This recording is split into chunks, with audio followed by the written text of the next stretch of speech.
Well, hello everyone, and welcome to another episode of the Full Pelt Music Podcast. Shortly, we'll be joined by the K's, who have just put out their latest single, Landmines. But before then, the usual reminders from myself. If you would, please do follow Full Pelt on social media. We're on Facebook at Full Pelt and on Twitter and Instagram at Full Pelt Music. And finally, if you would, please do hit that like button, hit that subscribe button, whatever you're watching or listening. Well, welcome to the Full Pelt Music Podcast, Ryan from the K's. Absolutely delighted to have you on. How are you this evening?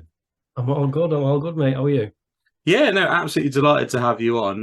Been aware of the band for a little while now because you've been making, waves, as it were, to use a good old cliche, in the industry. So, obviously, Picking up a bit, isn't it?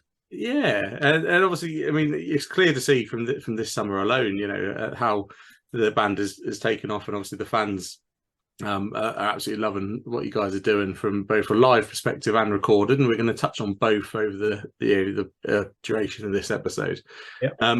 As we're in the thick of it, we'll just start off. Obviously, your festival season is well underway. You've already had some club headline shows you've been playing, and obviously appeared at a few festivals. So how's your summer going though thus far? Brilliant. The festivals are always the best time of the year. We absolutely love getting out and because you get to sort of stay the weekend and see the other acts that are on and stuff, and it's always a good laugh. And there's more and more flares happening. The crowds are getting bigger, so it's good. Yeah, no, it definitely is, and you can see as well. You're working your way up the bills, which is always a good sign and a good. Yeah, I think that's one of the best measures for a band, really, to see how you are doing. Because of course you've got like the Spotify metrics and all that kind of stuff, but it doesn't necessarily always equate to fans turning up to a show, does it? And I think no. a festival was a great opportunity to see, well, where are we on the bill? How many people are turning up? So obviously. Have you had any highlights really so far this summer that you sort of stick out?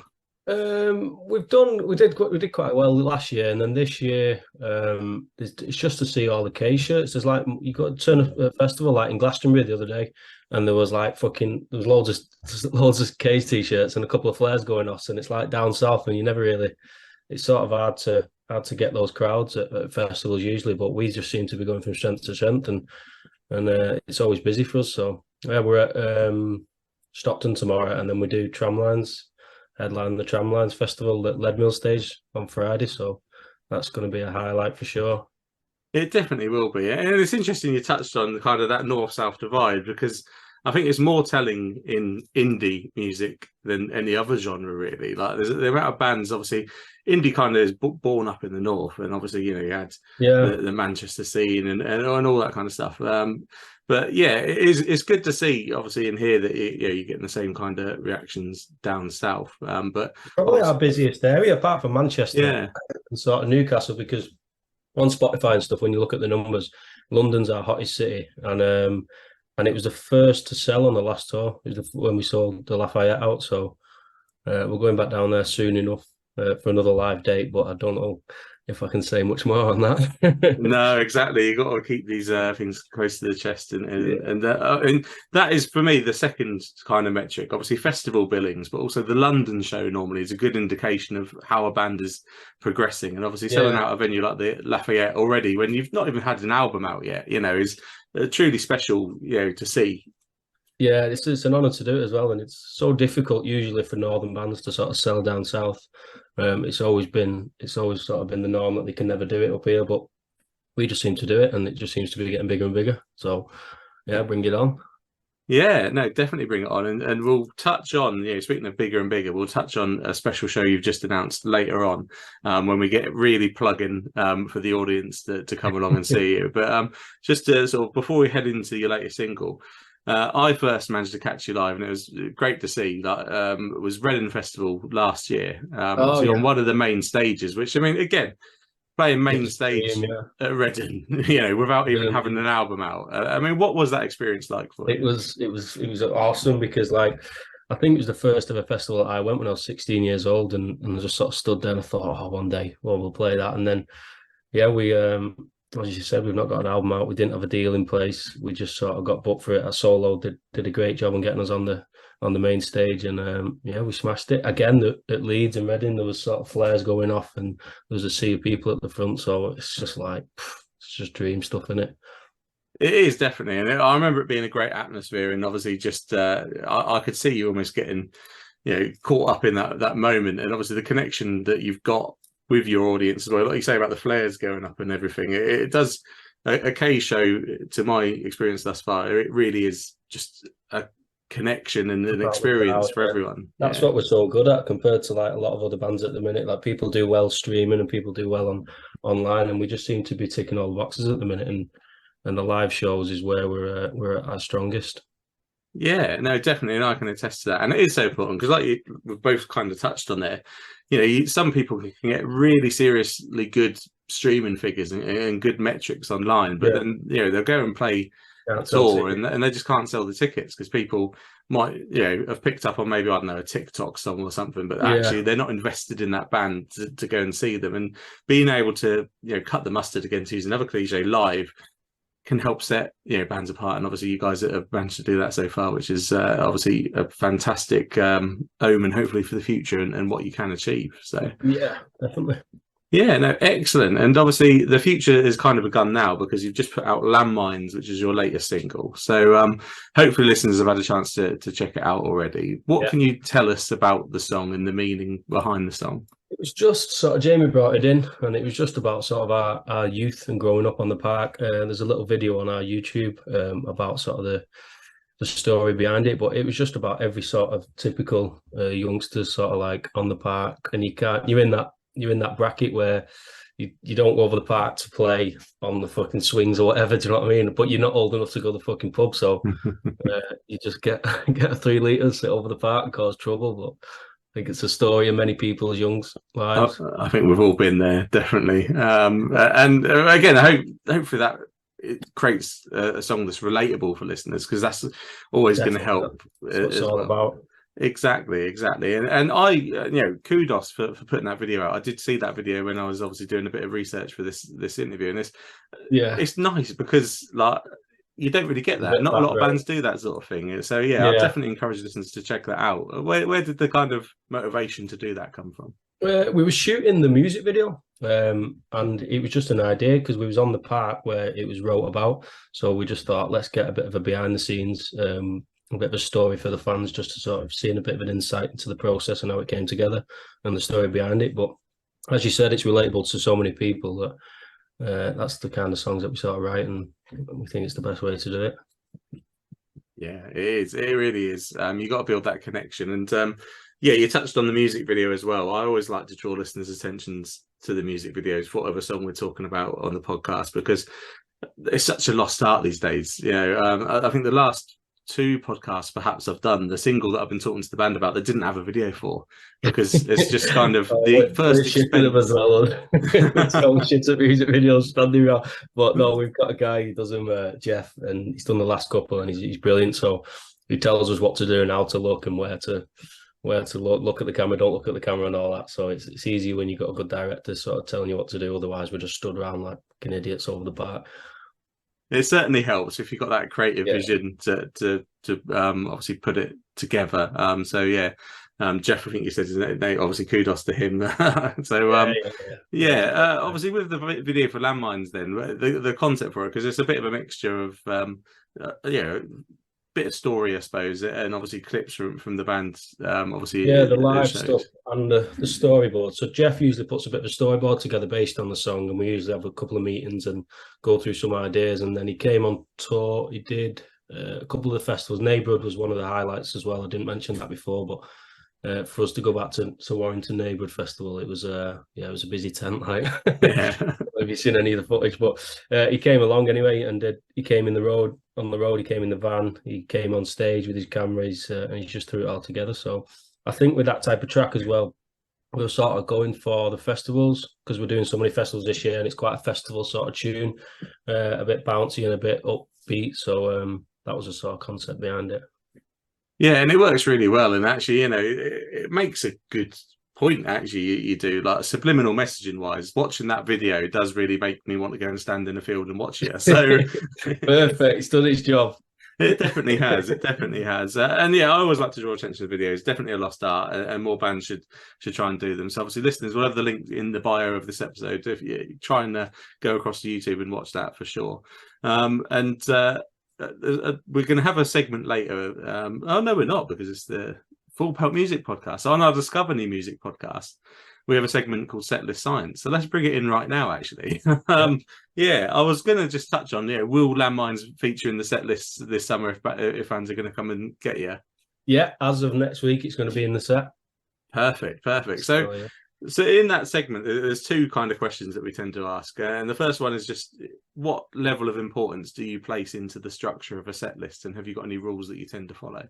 It depends on how, because we're getting so unfit now and we're getting older, we like to put a few slow ones in there in the middle just to catch our breath. But no, you've got to flow it. I mean, you've got to come out the sort of the bat strong like we do with picture and TV sometimes, and we've started to hone in on the production side of set list now. So like we've been in the studio working on little bits in little interludes between songs and things like that. So I think the production and the stage sort of setup that we've got has stepped up, like as everything stepped up basically. So, but yeah, we like to do it fast and hard, and then we sort of bring it down, sort of a midpoint, and then we do a bit of an encore as well with the bring the piano out. Nice. It just sort of balls. We need to catch our breath at some point, so you got to go up and down, and to be fair, the audience do as well. Especially if it is a lively crowd. It is good just to get your breath back for a song and build yourself back up. Yeah, definitely. And you've kind of answered the second question of that segment that we have, which is, it's become a bit of a debate, encores, yes or no. But I mean, I'm guessing you fall on the yes side then. Yeah, it depends where. I mean, for a headline show, for example, we'd usually throw one in. It is dependent on the crowd. Like at a festival, we wouldn't go off and come back on sort of thing, unless we're headlining the Pyramid Stage or something like that. But yeah, we just sort of smash and grab at the festivals. But a headline show, the crowds are usually bang up for it. So if we walk off stage for a second, they usually are screaming at us to get back on. So go off and have a quick drink of a drink, come back on. Yeah, exactly. Now, again, that's a really good sign, though, isn't it? I mean, I did catch a band who I quite like actually recently, and they went off. And the reason we have that portion in the podcast is because I'm a bit of a setlist geek, and I do like to ask about these things. And right. I'd seen on obviously you got Setlist FM. I knew what their setlist was. I knew they were going to do an encore, and they walked off. And I'm waiting for the encore, which is two of their better songs. And despite that, the crowd just left, and I'm just like, they didn't realise. And then the sound guys obviously turn the lights on, turn the music on. I'm just like, all right, no encore tonight then. Not good really. So you've got to time it right. Definitely. You've got to tell the front of house not to turn the music on and turn the lights back on. yeah, you've got to prepare for that for sure, otherwise it can be a bit embarrassing. But definitely, and hey, you mentioned headlining the Pyramid Stage. I certainly, the trajectory the band seemed to be on. I would hazard to guess. It'd be worth going and putting a cheeky little bet on that happening. It's going to happen. It's going to happen soon enough. Exactly, and it's great that you got that ambition, and obviously to get you there, you are going to have to put out some albums eventually. I mean, that is tradition for musicians that they put albums, obviously. And I did again see on social media you've kind of teased it. You've teased that question out there and asked, are fans ready for an album? And again, you probably can't give away too much, but is that debut album in the works? Yes, it's in the works. We're currently working on it, and this year. So we've just signed up with the record label, and the wheels are in motion, let's say. Yeah, excellent. Obviously, exciting time for the band then, because debut albums are always going to be something that will stick with you forever, because it is that first. It doesn't matter how many albums you put out in the future, this one will always hold a special place in your hearts and minds and everything. So obviously, look forward to see what's coming out. Obviously, creatively, do you feel like you're ready for the challenge of recording that? Definitely. We've already got the majority in the bag, and the rest in the process. So it's just the hard thing is picking between all the songs on which you're going to go on, because there's so many sort of released and unreleased that's in the mix at the minute. So that's the hardest thing, but I mean, it's a good problem to have, to sort of being able to not pick, not know what songs to put on the album. But precisely, it's good. We've got to get it to number one, so it's going to be good. Yeah, definitely. Again, obviously, bucket list is forming here. Number one album, headline the Pyramid Stage. Yeah. And again, You've got to go for it, haven't you? You've got to go for it. I mean, I love ambition. You've got to have ambition, absolutely. And jumping ahead a couple of questions along with that, I'm going to just mention, obviously, you've supported the likes of Kasabian, Blondie, Cast recently. Obviously, some bands with like a wealth of experience. I mean, obviously, these shows are integral to a young band picking up new audiences and winning fans over. But yeah, going into those shows, are you also looking at what you can learn from acts like that? Definitely, you've always got to be sort of looking at how you can improve yourself, and that's what I was saying before. And I touched on the production side of things, like the setup, the equipment, the sort of how good the equipment is on stage that we've got. We've upgraded everything, and little ideas that we not steal off people, but you see other bands doing, and you think, oh, I could do that, or I could do this, or whatever. But playing with them, you just can't wait to watch them and have a drink after it. Do you know what I mean?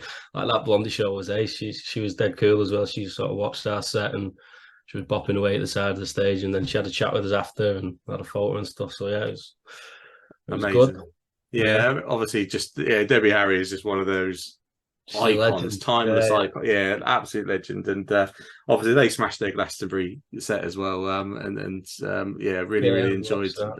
Yeah, and obviously, fantastic opportunities. But also, as we said, festivals are a great opportunity to one, take stock of where you are with your career, as we say, but also pick up those new fans. And just you got the likes of Tramlines you said about Why Not coming up, which is another great festival.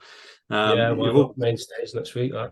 Main stage, Why Not as well? Yeah. So I do love that festival when it's not raining. It's a good one. I know it's always an horrendous drive because we usually do Kendal and Why Not in the same weekend. But yeah, I don't think I've been there once where it's been good weather, so let's hope for the best this year. Yeah, fingers crossed for you, definitely. Obviously, it's cool to see you're intermixing these shows with some like smaller headline shows in places that perhaps don't normally get bands coming to them that often. Obviously, that's Cambridge, Dunfermline, and that's absolutely fantastic to hear you say that. And listeners, I think you still got Cambridge, Dunfermline, and Wrexham and Swansea to go after the podcast is going to come out. You've already done the likes of Milton Keynes. That's right. Yeah, we did that last week. We do Stockton tomorrow. And then Tramlines Friday, and then we go back out. I think it's next Thursday, Friday. Yeah, those sort of intimate shows. They're some of our favourites because you never get a chance to it's just a hot and sweaty little smash and grab gig, and they're always bouncing. So. And as you said, those cities that people usually don't play, the idea was to sort of try and target them and grow our fan base there, and before we announce the next tour. Yeah, absolutely fantastic. I love it. As someone that lives in the middle of nowhere, it's great to have bands come to you, because normally I have to go to the gigs. And Milton Keynes and Cambridge are two that I go to quite a lot. Obviously, Crawford Arms is just an awesome venue. And MASH I went to for the first time recently, which is where you're playing in Cambridge next Saturday. That was the hottest gig I've ever done in my life, Milton Keynes. Was hot, like Milan, Athens, all in places. It was just an absolute sweatbox. We was dripping when we got off stage, but yeah, that's what I mean. They're just great, them sort of gigs. Yeah, there's no better feeling than that. Like when you walk out and that cold air hits you, and you just think, that was banging. My ears are still ringing now, but yeah, it was good. Oh, excellent. And another good thing is just supporting grassroots music venues. I push it on this podcast all the time. I mean, obviously, we've had the pandemic and cost of living and Brexit have all compounded, and obviously the music industry is not in the best place right now, and these grassroots venues are struggling, and it's important we support them, because I mean the question I always throw to us is just how important are these venues for you as you do build that audience? So the sort of, if not the most important thing, I mean, without grassroots venues, the majority of artists wouldn't be making music and wouldn't be gigging. We wouldn't be gigging. We wouldn't be making music. If it weren't for them, then the music industry would be in a lot worse place than it is now. So they're much needed in every sort of town and city. So anyone who can support them, get out and just buy a ticket and see a band and have a great night. Yeah, it's just without them, we wouldn't have started playing. I wouldn't have started playing guitar, and I first watched a few bands in my local pub and stuff like that. So. It's what it's all about, and it's where magic happens. So get out there and support them. It is where magic happens. Absolutely. I think some of my favourite shows ever have been in the tiny little venues, and Obviously, an arena show is great, and obviously, I'm hoping that's on your bucket list as well, like O2 Arena or Manchester Arena, and getting there in the future would be great for you for sure. But obviously, people may have just missed out on Taylor Swift tickets. Not that it's too close a connection music wise, but obviously, lots of people missing out on stadium shows that still a lot of them seem to be selling okay. Obviously, I think. I saw tickets for Red Hot Chili Peppers this weekend is like £200 for a standing ticket. And obviously the message I always try and push is rather than paying £200 to a band that are already multimillionaires, perhaps just go 2 or 3 shows down at your local venue. You've saved yourself a packet. You can spend that on beer. You can have a great night. I mean, obviously that's grassroots venues definitely have to be supported, and obviously that's the ecosystem that builds bands such as yourself. 100%. Without them, we wouldn't be here, and a lot of other bands and artists wouldn't be here. So it's simple, hasn't it? Take them away, they take half the music industry away. Exactly. Again, without them, there's no artists of the future. There's no headliners for the Pyramid Stage in the future if we don't have those venues. And exactly. Obviously, that's another kind of good measure, really. I said specifically the London shows, but in general, when you are you've got a target audience perhaps in Manchester, let's say, obviously local sort of for you, and you probably have tracked your progress through those venues you've probably been a fan at, seeing gigs at, and you're like working your way up the size of the venues. And obviously, the point we're getting to is you've just announced that you're going to be playing at Manchester Academy later this year, which obviously is going to be on that bucket list, I would hope. How excited are you for that one?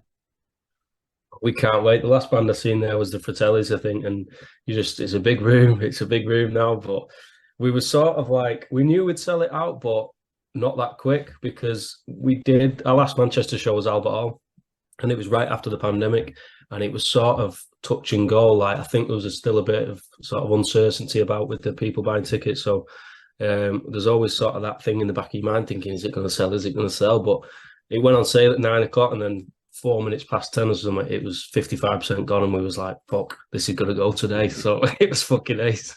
I think we're the only band to do it without an album. I don't know any other bands. We've tried to do a bit of digging into it, but it'd be interesting to know that, wouldn't it? Yeah, absolutely. And I'm guessing you're going to make it, it's going to feel special to you. Have you got any kind of plans to make it, a really special? Oh yeah, we got fucking flamethrowers and everything going on. Oh, fantastic. There's a lot of production and lighting and everything going into that one particularly, but just as I said, that all the shows are stepping up, but there's going to be a few surprises at that one. Excellent. Well, obviously, if you're lucky enough to have a ticket, listeners, then obviously that's definitely one to get to. But as you touched upon, I think you haven't announced it yet, so you can't obviously tell me exactly where you're going to be, but I'm guessing there is more shows to come later this year as well. Yeah, there's more shows, a few more shows to come later this year, and then it'll lead us into next year nicely. Perfect. Festival season. Exactly. Festival season. Like you say, best time of the year every year for sure. So listeners that want to keep up to date with you, the best way to do it these days is obviously on social media. So I always like to give out the handles, even though we'll have the links in the bio, because I just have a bit of fun with it normally, because sometimes there's all sorts of underscores and all that kind of stuff in there, and it's quite difficult to read. You've done pretty well. You've got Instagram and Facebook, the K's official. Twitter though is the K's UK. So I'm guessing maybe the K's official was already gone on Twitter. Yeah, that's right. I'm glad you had them to hand them, because if you'd have asked me, I'd definitely got them wrong.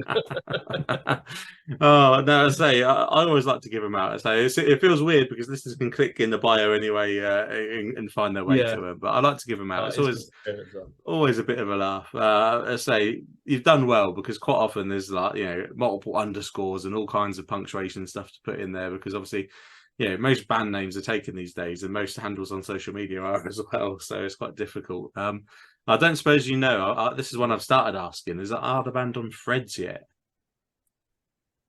Yes, we are on Threads. Yeah. So we did the transfer over last week, so we've been accepting everyone's request, and we're starting to use that more and more. Excellent. So there you go, listeners. Also Threads, which will be the same as Instagram, which was the K's official. So another platform. And I never give out TikTok because I don't understand it, because I'm too old. But I would assume you're probably on there as well. We are on TikTok, yeah. and I can read it out now because I don't know it off the top of my head, and I should do. At the Cage Official. There you go. Nice and easy for everyone to remember. Is it something you use quite a lot? Yeah. What is your experience with it?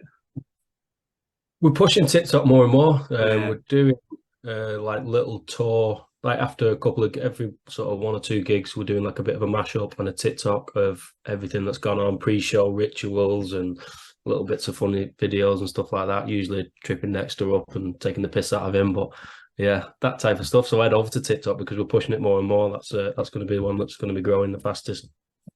Well, yeah, definitely. Well, listeners definitely do that, and yeah, I will try and do that as well. I say I'm quite old these days. I feel it anyway, so I do struggle sometimes with the new stuff. But yeah, definitely TikTok, get on there as well. And obviously, so much that they need to follow you for, because as we touched on, new single out, you've got an album on the way at some point in the near future. Obviously, festivals and shows galore. Absolutely, just obviously exciting time to be a member of the K's, I should expect. It's fucking brilliant. It's always been good, but it just seems like it's gonna explode into something very soon. So let's just get that one album and a big tour announced and see where we end up. Definitely, and I definitely think it's worth a cheeky little bet. The K's to headline the Pyramid within the next 10 years, I think. Last segment on this podcast is not setlist science, but it's called Magic Wand. So if I gave you a magic wand right now, and you could change one thing about the music industry, but one thing only, what would you change? Oof, fucking hell. What would I change? Dexter's haircut.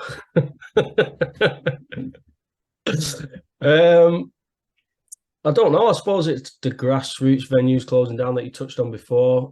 That's a big sort of part of it. Ticket prices, as you mentioned, for the bigger bands are just getting ridiculous. And I think sort of the guitar scene as a whole, it's a lot dependent on sort of Spotify numbers and streaming and things like that. And it's proves very difficult at times for guitar bands to get on the radio and playlists and stuff like that, but I can feel there's something changing, and it's just like a fashion, I suppose, and it'll come back round, but it's going to come back round with us. Yeah, it always does come back round. It is a fashion. You just obviously through the generations you track these changes, and guitar music will never go away, despite what Gene Simmons might think. So definitely grassroots venues is a great one to use for the Magic Wand. It's a new segment. We've only done it about 3 times now, but it is obviously interesting to get that feedback on what does need to change, because the industry isn't perfect, but obviously changing that are the case. So obviously to end the podcast, we always send the final message to yourself. So Ryan, what would be your final message for the listeners today?